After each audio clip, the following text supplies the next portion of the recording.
Les arbres sont les plus grandes plantes de la planète. Nous nous ressemblons.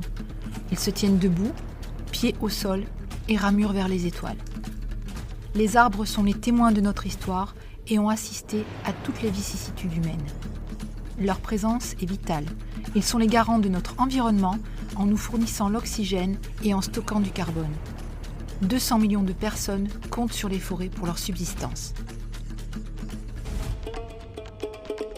Je vous propose un voyage à la découverte de quelques espèces remarquables. Suivez-moi, prenez un atlas, ouvrez un moteur de recherche et intéressons-nous à l'arbre le plus solitaire. De quel arbre vas-tu nous parler aujourd'hui, Muriel ? Je vais vous parler d'un acacia, l'arbre du Ténéré, De son petit nom latin, Vachelia tortilis. considéré comme l'arbre le plus isolé de la Terre. Il est enraciné dans le désert du Ténéré. Au nord-est du Niger, Cette région est considérée comme l'une des plus inhospitalières de tout le Sahara, où aucune forme de végétation ne survit à son climat, extrêmement chaud et sec. l'arbre est entouré de sable à 400 km à la ronde. Il fait office de repère et est représenté sur toutes les cartes pour les routes des caravanes. Et quel est son petit truc remarquable ? Si cet arbre a survécu aux températures extrêmes, à la voracité des chameaux, c'est parce que ses racines atteignent la nappe phréatique située à plus de 30 mètres sous la surface du désert.